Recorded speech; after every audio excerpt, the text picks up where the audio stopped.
అన్న అయితే అన్ని బాగానే చేసాడు. ఇల్లు లేని వాళ్ళకి ఇల్లు ఇచ్చాడు. అందరిని బాగా చూసాడు. కూడా ఇచ్చేస్తే జగన్ మళ్ళీ జగనానికే మేము ఓట్లేస్తాం. తురు మాది మట్లపాలెం అండి. ఇప్పుడు జగన్ గారి పరిపాలన ఎలా అనిపిస్తుంది? మాకైతే చాలా బాగుందండి. మరి ఇప్పుడు పవన్ కళ్యాణ్ చంద్రబాబు నాయుడు ఇద్దరు కలిసి అసలు జగన్మోహన్ రెడ్డి ఏపీ నుంచి ఎల్లగొడతామంటే అలా ఎల్లగొడితే మేము అసలు ఒప్పుకోమండి. మళ్ళీ మాకు జగన్ గారే కావాలి. ఎందుకు మళ్ళీ ఎందుకంటే మా పిల్లల భవిష్యత్తు గురించి ఆలోచించినట్లయితే మట్టుకైతే మా పిల్లలు ఇప్పటి వరకు మరి చదువు విషయంలో అయితే చాలా బాగా చేస్తున్నారు. ఇద్దరండి. ఇద్దరు ఏం చదువుతుంటారు? ఒకరేమో 6th క్లాస్ అండి, ఒకటి 5th క్లాస్ అండి. మామూలుగా అంటే ఎక్కడ గవర్నమెంట్ స్కూల్లోనే చదువుతున్నారు. ఈ రోజు ప్రైవేట్ స్కూల్ కాకుండా గవర్నమెంట్ స్కూల్లో చదువు బాగానే చాలా బాగా చెప్తున్నారు. ఇంగ్లీష్ మీడియం కంటే తెలుగు మీడియంలో మరి అన్ని చాలా బాగుంటున్నాయి. అవునండి. తాడే మండలానికి వచ్చి అయితే మట్టికి ఇప్పుడు మాకు మట్లపాలెం కొత్తూరు అయితే ఇళ్ల స్థలాలు ఇస్తానన్నారండి. మరి మాకైతే పట్టాలా ఈ చూపించారు కానీ ఇళ్ల స్థలాలు చూపించలేదు.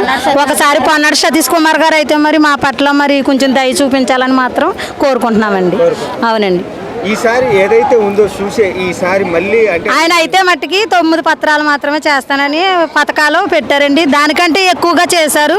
మాకు అందు గురించే జగన్ గారు కావాలని కోరుకుంటున్నాము.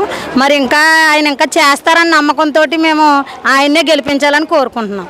మరి ఏదైతే ఉందో ఆల్రెడీ ఇప్పుడు చంద్రబాబు నాయుడు పవన్ కళ్యాణ్ ఇద్దరు కలిసి జగన్మోహన్ రెడ్డిని అసలు ఏపీ నుంచి ఎల్లగొట్టాలనుకుంటున్నారు. అలా అయితే జరగదండి.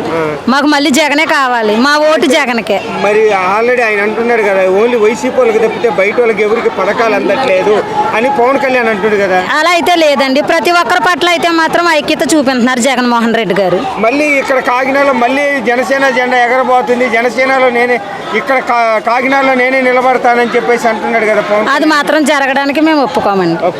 మళ్ళీ ఎవరు వస్తారు అంటే ఈసారి మళ్ళీ జగనే రావాలి.